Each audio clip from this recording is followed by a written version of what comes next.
Bismillahirrahmanirrahim. Assalamualaikum warahmatullahi wabarakatuh. Yang saya hormati Bapak Wakil Presiden, Bapak Ibu sekalian, yang saya hormati, rapat terbatas pada pagi hari ini akan dibahas mengenai penetapan program pemulihan ekonomi nasional dan perubahan postur APBN untuk tahun 2020. Ada beberapa hal yang ingin saya tekankan. Yang pertama, tantangan kita terbesar saat ini adalah bagaimana menyiapkan program pemulihan ekonomi yang tepat, dieksekusi dengan cepat, dengan kecepatan, agar laju pertumbuhan ekonomi negara kita tidak terkoreksi lebih dalam lagi. Kita tahu kuartal pertama ekonomi kita hanya mampu tumbuh 2,97%, dan kuartal kedua, ketiga, dan keempat, kita harus mampu menahan agar laju pertumbuhan ekonomi tidak merosot lebih dalam lagi, tidak sampai minus, dan bahkan kita harapkan kita pelan-pelan mulai bisa rebound. Karena itu saya minta semua skema program pemulihan ekonomi yang telah dirancang, seperti subsidi bunga untuk UMKM, penempatan dana untuk bank-bank yang terdampak restrukturisasi, kemudian penjaminan kredit modal kerja, kemudian PMN untuk BUMN, dan investasi pemerintah untuk modal kerja. Saya harapkan, saya minta, dan saya ingin pastikan ini harus segera operasional di lapangan, segera dilaksanakan di lapangan.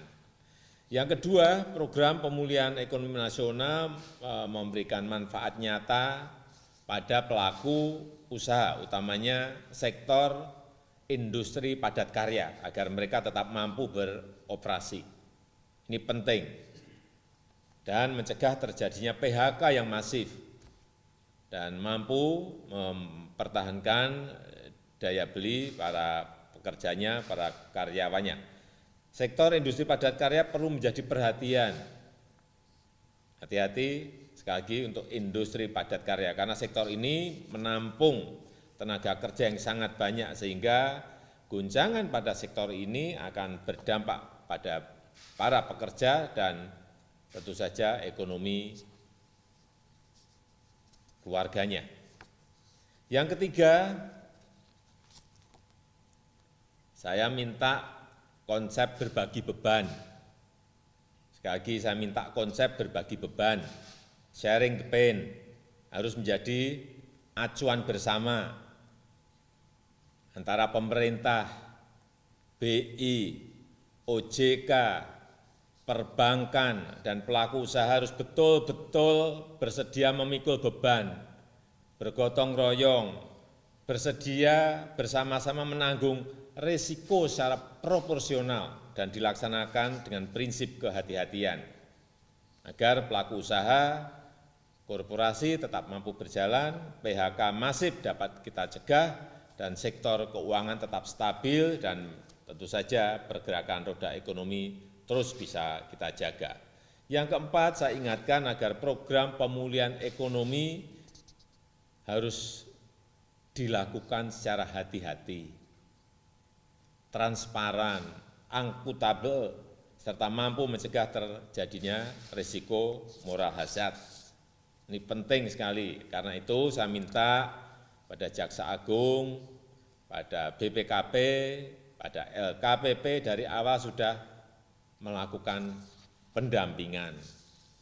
Dan jika diperlukan, KPK juga bisa dilibatkan untuk memperkuat sistem pencegahan.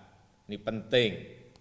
Yang kelima, terkait perubahan postur APBN tahun 2020, saya mendapatkan laporan bahwa berbagai perkembangan dalam penanganan COVID dan berbagai langkah strategis pemulihan ekonomi membawa konsekuensi adanya tambahan belanja yang berimplikasi pada meningkatnya defisit APBN. Untuk itu, saya juga minta Menteri